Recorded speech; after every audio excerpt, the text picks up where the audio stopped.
네, 최근에 유엔 사무총장은 지구 온난화 시대가 이제는 끝나고 지구가 이제 끓는 지구가 됐다 이렇게 얘기를 했습니다. 얼마 전만 해도 폭우로 국내에서 아주 많은 피해가 발생을 했고 또 이건 뭐 이제 기후 위기는 전 세계적인 그런 현상이 됐습니다. 그래서 오늘은 이 대기 과학자이신 조천호 동무를 초청해서 전 인류에게 이제 지구 환경 재앙으로 다가온 우리 기후 위기에 대한 현실을 이해하고 극복하는 방법은 무엇이 있을까 이런 얘기를 좀 나눠보겠습니다. 조동무는 연세대학교 천문기상학과를 졸업하시고 또 같은 학교에서 박사학위까지 마친 그런 분입니다. 그리고 국립기상과학원에서 30년 동안 근무하면서 원장까지 지내신 대표적인 대기 과학자이십니다. 오늘 초대해 주셔서 고맙습니다. 네, 반갑습니다. 예. 요즘에 뭐 강연하시고 또 저술 활동하시고 바쁘시다고 들었습니다. 근황은 뭐 어떠신가요? 질문하신 것처럼 지금 뭐 책 쓰고 뭐 강연하면서 그렇게 지내고 있고요.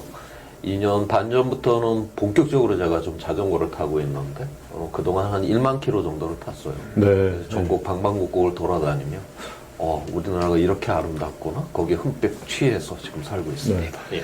1만 킬로 타시면서 기후변화가 이렇게 왔구나 하는 것도 체감을 하셨을 것 같아요. 기후변화까지는 뭐 그렇게는 느끼지 못했던 것 같아요. 그냥 네. 우리 강토가 아름답다? 네. 그거를 흠뻑 네. 느끼고 있습니다. 어느 강연에서 이제 이런 말씀을 하셨다 그래요. 인류 역사는 계속해서 쉴 새 없이 발전을 해왔는데 그렇게 발전을 할 수 있었던 것은 안정적인 기후 덕분이다. 이런 얘기인데 뭐 사실 사람과 기후는 사실은 뗄래야 뗄 수는 없지만 어떤 관계 때문에 그렇다 이렇게 설명할 수 있을까요? 그러니까 우리 호모사피엔스, 그냥 우리와 같은 존재, 현생 인류가 지구상에 등장한 건 뭐 한 20만 년, 30만 년 전으로 보죠. 근데 농업을 시작을 한 건 고작 10,000년 전의 일이단 말이죠. 신석기라고 하는 거. 그러면 대부분 우리 인류는 구석기 시절을 살았다라고 하는 것인데 그러면 도대체 10,000년 전에 어떤 일이 일었을까? 바로 10,000년 전은 빙기 때죠.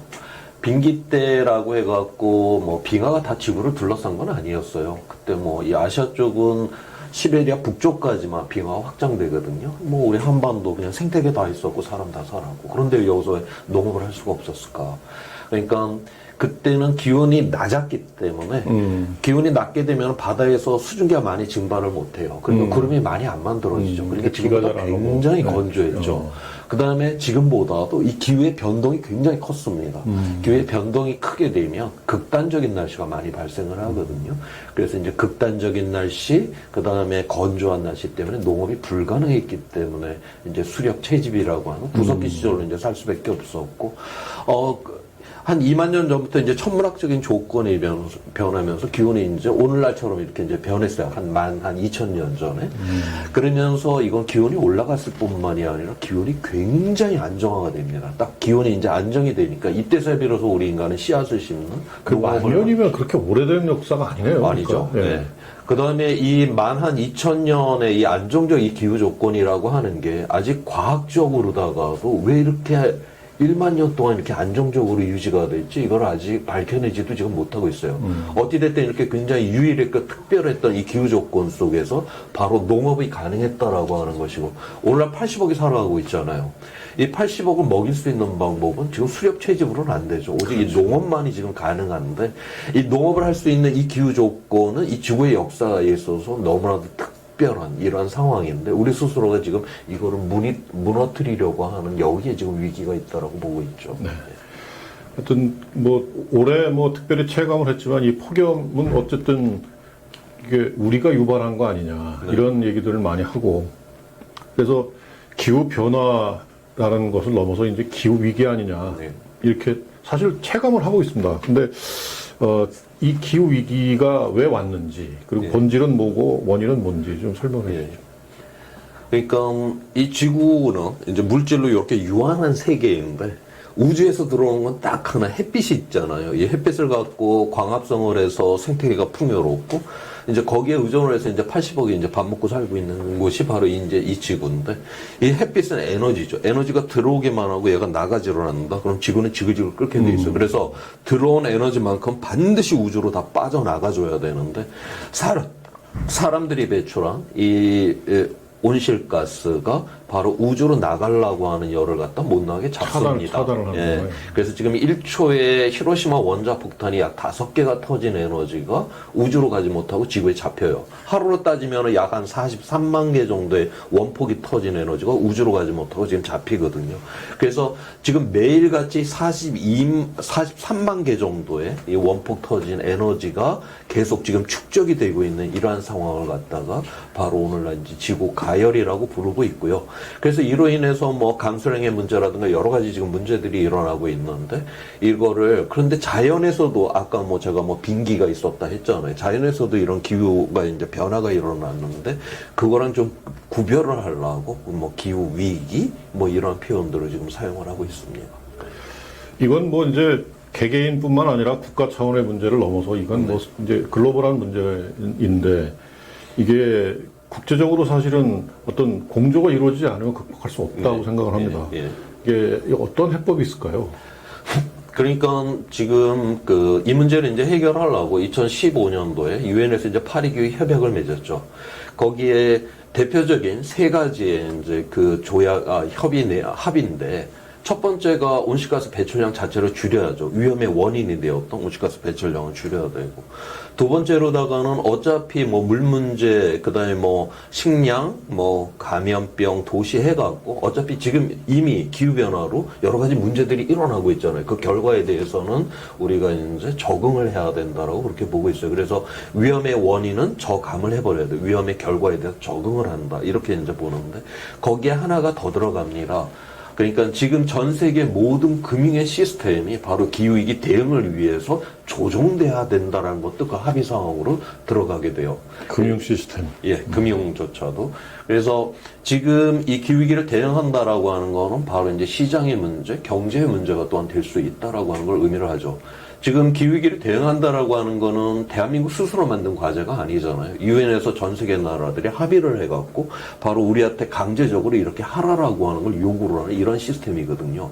이런 국제 정치적인 이런 합의를 통한 우리에게 이제 오는 이런 문제뿐만이 아니라 오늘날은 바로 이 시장에서도 바로 기후위기 대응을 요구를 합니다. 뭐 RE100, 재생에너지 100%로 물건을 만들어야 된다라든가 탄소국경 조정제도, 그러니까 화석연료 태워서 물건을 만들었으면 거기에 관세를 때린다. 그래서 지금 대한민국 같은 경우는 우리의 영토 안에서 뭐 식량, 자원, 에너지를 공급받는 나라가 아니죠. 우리는 세계 주류 시장에 참여를 해야지만 바로 오늘의 우리의 삶을 유지를 하고 발전시켜 나갈 수 있는 이러한 나라인데 바로 세계 주류 시장에 참여의 전제 조건이 기후위기 대응을 요구를 하는 이런 시스템들이 만들어진다. 그래서 지금 우리나라 같은 경우는 지금 기후위기 이전에 이거 제대로 대응을 못하면 바로 시장의 위기, 경제 위기가 올 수 있는. 왜냐하면 우리의 생존이 대외 의존도가 너무나도 높은 나라이기 때문에 바로 이제 어떤 면에서 대한민국이 가장 좀 적극적으로 대응할 그런 필요가 있는 그런 상황입니다. 네. 어쨌든 이제 글로벌한 차원에서도 대응을 해야 되겠지만 한 사람 한 사람이 뭐 지켜야 될 어떤 원칙이라든가 아니면 해야 할 일들은 어떤 것이 있을까요? 그러니까 뭐 우리가 오늘날 이거 뭐 에너지 많이 쓰고 그다음에 뭐 일회용품 많이 쓰고 하는 이러한 것들을 우리가 이제 줄이려고 굉장히 노력을 해야 되겠죠. 우리가 우리의 공동체를 위해서 자기 스스로의 어떤 불편함을 감수한다라고 하는 이거 대단히 아름다운 일이고 굉장히 중요한 일이죠. 그런데 우리가 거기에서만 머물게 되게 되면 결국 그냥 좋은 사람으로 이건 끝나는 거거든요. 그런데 오늘날 이 화석연료에 기반한 우리가 산업의 시스템들을 지금 갖고 있는데 이거를 바꿔야 된다라는 거 아니에요. 그렇기 때문에 좀 더 이 큰 차원에서 우리의 사회를 좀 바꾸고 산업을 바꿔야 된다라고 하는 그렇게 되다 보니까 좀 더 우리의 시민들이 좀 더 이건 연대를 통해서 우리의 정치, 우리의 행정이 이런 시스템을 만들도록 압박을 가하는 여기까지는 좀 가야 되지 않나? 좀 그렇게 여기고 있습니다. 네. 굉장히 큰 문제네요. 예. 금융 시스템을 바꿔야 되고 산업 시스템 자체가 예. 변동이. 그러니까 사실은 지금 그렇게 기후이기 때문에 그렇게 갈 수밖에 없는 상황이 됐는데. 그래서 요즘 뭐 아까 뭐 파리 협약, 그럼 국제 정치도 그렇죠. 뭐 ESG 뭐 해서 이런 기업들조차도 이러한 이야기들을 끊임없이 해대는 이유가 바로 이거는 생존을 하기 위해서 지금 이거를 대응을 해야 된다 그렇게 보고 있습니다. 네. 일부 학자들은 근데 이제 아까도 이제 빙기 말씀을 네. 하셨는데 뭐 더워지기도 하고 네. 또 추워지기도 하고 이런 기상 현상이 계속 반복돼 왔다 지구에서는. 그러니까 이제 지금 이렇게 더워지는 건 뭐 그럴 수도 있는 거다 이렇게 주장하시는 분들도 있거든요. 네. 그거를 어떻게 해석을 해야 될까요? 그러니까 그 아까 이제 자연적으로도 이제 변화가 일어난다라고 했는데 우리 뭐 과거에 한 6,500만 년 동안 공룡이 멸절한 다음에 그때 이제 기온 상승했었을 때 가장 빠른 속도로 이제 계산을 해보면 1000년에 1도 상승하는 게 가장 빠른 속도예요. 근데 우리 사람들은 화석연료를 태워갖고 지금 100년 만에 1도로 상승시켰거든요. 변화의 속도가 10배나 지금 빠르죠. 이렇게 변화의 속도가 10배나 빠르다라고 하는 건 뭘 의미를 하냐. 그 전에 이제 균형을 딱 맞추고 있던 이 기후가 이게 불안정해지면서 극단적인 날씨가 엄청나게 많이 발생을 합니다. 그래서 1980년도에 전 세계적으로 약 한 200개 정도의 극단적인 날씨가 발생을 했었는데 지금 최근에 900개를 돌파를 했어요. 4배 이상이나 지금 되었다라고 하는 거죠. 지구 평균 기온은 고작 1도밖에 변하지를 않았는데 극단적인 날씨는 굉장히 지금 빠른 시기에 증가를 한다. 그래서 지금 이대로 온실가스를 그대로 배출을 한다. 그러면 이 극단적인 날씨는 엄청나게 지금 증폭을 하게 될, 그렇게 되면 결국 우리가 그 위험을 통제를 할 수 없는 이런 상황까지 빠지게 될 거다라고 그렇게 보고 있어요. 그러니까 그럴 수도 있다는 상황이 아니군요. 그렇죠. 네.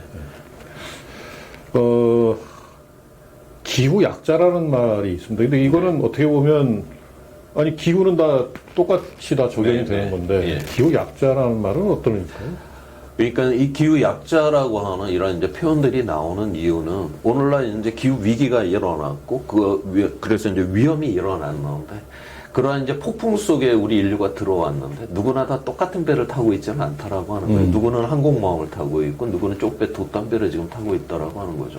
물론 이 기후위기의 이 풍랑이 너무나도 심해져 버리면 뭐 항공모함도 쓸어 버릴 거지만 시작하는 단계에서는 그렇군요. 바로 약하고 가난한 쪽배와 돛담배를 탄 이것부터 공격을 한다. 그래서 뭐 예를 들면 뭐 작년에 파키스탄에 뭐 홍수가 나갖고 나라가 3분의 1이 잠겼다라든가 뭐 해수면이 올라가서 저지대 국가인 이 방글라데시에 이 바닷물이 들어와 농토를 못 쓰게 되고 뭐 인도양 태평양의 섬나라들이 없어질러 이 사람들 온실가스 배출하고 아무 상관도 없거든요. 그렇지만 가장 전면에서 지금 얻어맞잖아요. 그래서 기후 약자라고 하는 이런 표현이 거기서 이제 나오게 되는 것이죠. 네.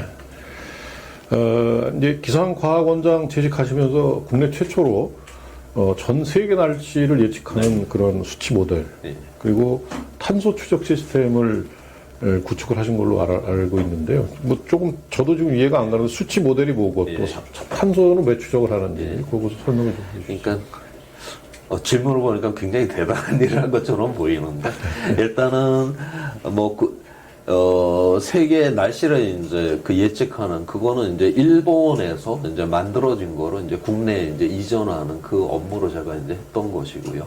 그다음에 이제 탄소 추적은 미국 이제 그 연구소에서 이제 구축을 해놓은 거로 좀 아시아 우리나라에 좀 집중을 해갖고 제가 이제 새롭게 구축을 한.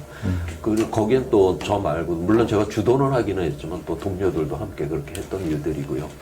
먼저 이제 그 날씨를 예측을 한다라고 하는 거. 요즘은 우리가 그 슈퍼컴에서 이제 거기에 수많은 그 날씨와 관련된 이런 방정식을 그 안에 집어넣고 그거를 갖고 지금 예측을 하거든요. 바로 이제 그러한 시스템들을 그냥 전 세계를 예측하는 그런 시스템을 저희가 이제 구축을 한 바가 있고요.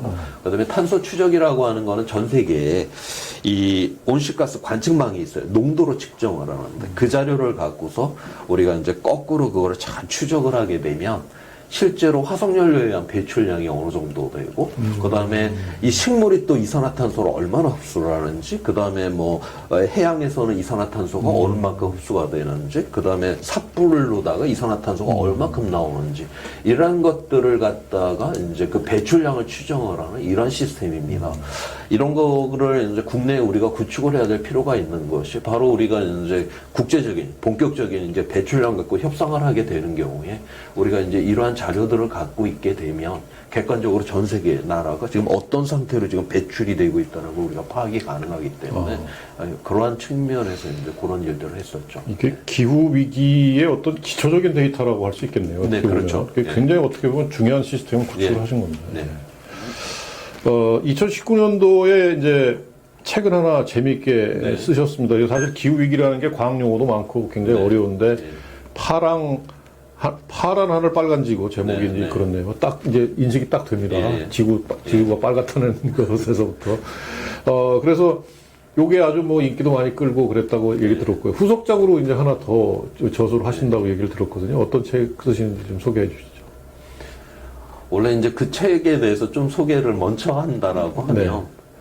제가 지금 뭐 대기과학과라고 하는데, 제가 이제 기상학과를 이제 졸업을 했고, 그래서 국립기상과학원에 들어갔고, 거기서 이제 일을 하면서, 날씨가 뭐 틀리거나 이러면 우리나라 언론에서 뭐 그 비난 기사가 대단하죠. 거기에 뭐 달린 댓글들의 그런 뭐, 그런 어떤 뭐 비아냥이라든가 이런 거는 더 말할 나위도 없고요. 근데 이제 저희는 그 일을 하는 입장에서 제가 또 슈퍼컴에다가 그런 프로그램을 짜갖고 그런 걸 구축을 하는 입장에서 뭐 슈퍼컴이 또 물 먹었냐 뭐 이러한 말들 그건 저한테는 직접적인 그런 그렇죠. 부분들이기도 하고요. 저는 제가 실제로 이제 이 일을 하기 시작을 하면서 저의 직업에 대해서 가장 호의 있게 이제 이야기를 해주신 분이 참 특이한 일을 하시는군요. 예, 이 정도지. 대부분이 뭐 맨날 틀리고 이렇게 좀 비난적인 이런 측면들. 그렇지만 저는 또 이걸 갖고 일을 하고 또 먹고 살아야 되는 사람 입장에서 굉장히 난감한 상황입니다. 모든 사람이 비난을 받으니까. 그래서 저 자신한테 이 일을 왜 해야 되는 건지 그거를 좀 설명을 좀 해야 돼 스스로한테 그럴 필요가 있었어요. 그렇게 해서 이제 만들어낸 그런 이야기들이 바로 이제 파란 하늘 이제 빨간 지구라고 하는 그곳에 이제 적혀져 있고 근데 그 책이 이 세상에 나갔는데 놀랍도록 많이 팔린 거예요. 6만 부나 팔렸으니까 엄청 굉장히 많이 팔렸어요. 네. 어떤 면에서 베스트셀러. 어떤 면에서 이 기후 변화하면 지금 제 동기 예. 유엔철 그 32에 이 친구가 외교부 그 기후 대사까지 하고 굉장히 적극적으로 활동하는 이 친구가 나왔어야 되는데 제가 이 책 때 제가 쓴 책 때문에 그 친구를 제끼고 제가 오늘 여기에 나온 것 같은데 아무튼 그러면서 지금은 쓰고 있는 책은요. 최근에 이제 IPCC 이제 6차 보고서가 나왔어요. 이 IPCC는 이제 유엔 차원에서 이제 기후 과학자들이 모여서 만들어내는 기후 관련된 보고서고 우리가 다 이 자료를 기준으로 해서 이제 기후 위기를 대응을 하는데 그냥 읽기는 굉장히 좀 팍팍한 그런 그다음에 뭐 수만 페이지예요. 그래서 거기에서 이제 핵심적인 내용을 뽑아내고 그거를 좀 더 우리 시민이 좀 알아듣기 쉽게 만드는 그런 책 작업을 지금 하고 있습니다. 네.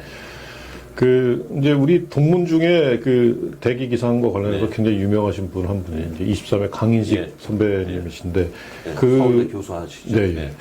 그 따님도 이제 부친에 이어서 이 막스 플랑크 기구 과학연구소 단장 이게 여기가 노벨상 사관학교다 이렇게 불리는 뭐 아주 기후 아주 그 유명한 곳이라고 하는데 과학자라면은 한 번쯤은 다 이렇게 꿈꾸는 자리라고 그럽니다. 전 잘 모르겠지만 이거 어떤 자리인지 좀 소개를 좀 해주시면. 그러니까 세계 그 최고의 그런 연구소의 그런 이제 책임을 맡는 자리. 그만큼 이제 우리나라의 이런 대기 과학의 그런 수준이다라고 하는 것이 그 정도 이제 수준에 갔다라고 하는 것이고 그 수준에 갔기 때문에 또한 그런 뛰어난 이런 대기 과학자가 또 우리나라에서 나올 수가 있는 것이 아닌가 좀 그렇게 여기고 있습니다. 예, 자랑할 만한 일입니다. 네. 우리나라 사실은 기상예보가 사실은 굉장히 그 정확하다고 그러더라고요. 다른 나라에 비해서. 그리고 뭐 이제 슈퍼컴퓨터나 이런 장비들도 그렇고 여러 가지로 상당히 좋은 높은 수준이라고 얘기를 들었습니다. 지금 그러니까 이 날씨 예보라고 하는 게 전 세계가 이렇게 그 예측력이 다 동일하지가 않아요. 그러니까 이 캘리포니아 같은 데는 날씨 예측이 굉장히 쉽죠. 바다에서 그냥 균질한 상태의 날씨가 이렇게 들어오기 때문에 그쪽은 날씨가 예측이 쉬운데 반면에 뉴욕 같은 데는 거기도 틀리면 굉장히 심하게 틀립니다. 거기는 이제 대륙을 건너오잖아요, 날씨가. 대륙을 건너오니까 굉장히 대륙 자체가 이게 여러 가지 이제 변질할 수 있는 요소가 있고 마지막 단계에서는 이제 5대5를 건너면서 완전히 물 위에서 이게 다시 또 이게 변화가 확 들어오니까 뉴욕 날씨는 뭐 거기도 굉장히 잘 틀려요. 그래서 대륙의 동쪽이 원래는 가장 그 예측이 어렵다. 왜냐하면 육지를 이제 대륙을 지나가서 오니까 특히 이제 우리나라는 막판에 서해를 또 지나면서 이게 또 한번 변질이 되면서 또 들어오는.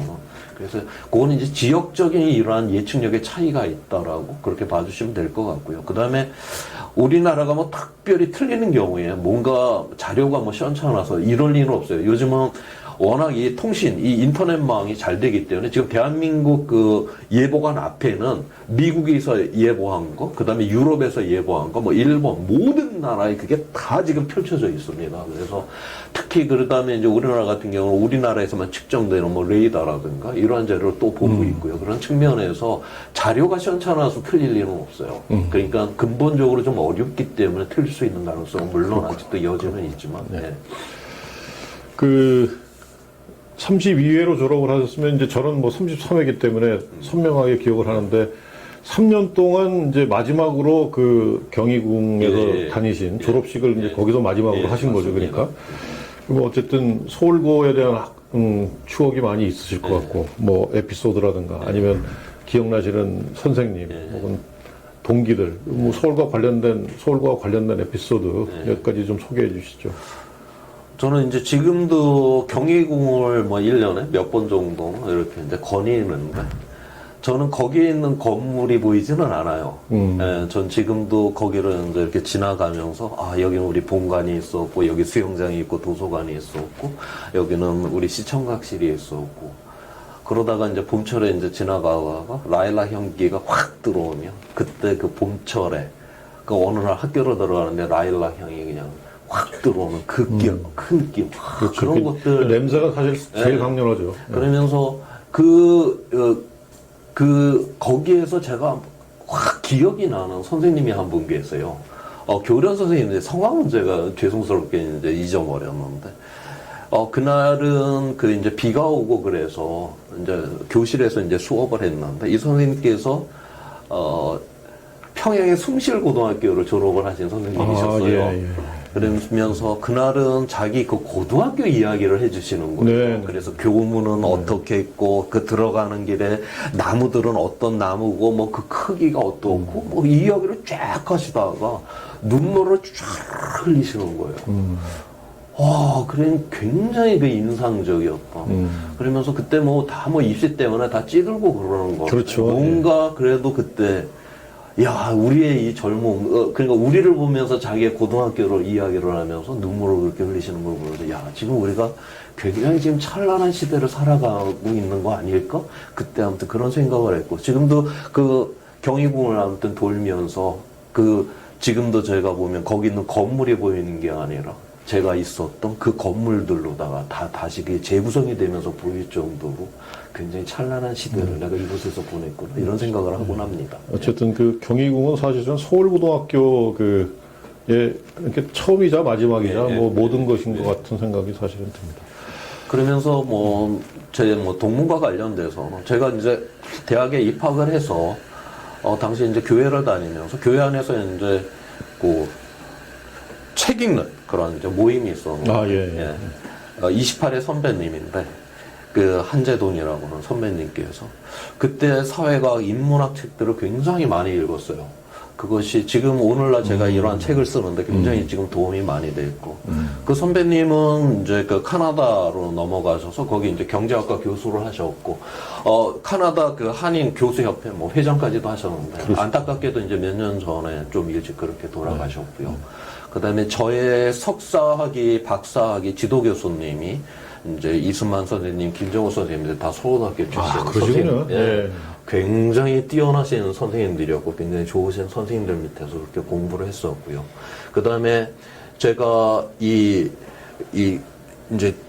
글을 쓰는 사람이 되는 거는 제가 이제 과학책을 읽는 모임이라고 하는 그런 곳에 이제 소속이 돼 있었는데 어느 날 거기서 우리 서울고등학교 27회 선배님인데 조현옥 선배님이라고 중앙일보 이제 거기 기자 논설위원 하시는 퇴직한 선배님인데 저보고 야 기위가 뭔지 한번 설명 좀 해봐라. 그래 열심히 설명을 해드렸어요. 그랬더니 이제 헤어지면서 야 네가 한 이야기는 이거 칼럼으로 나와야 될 것 같다.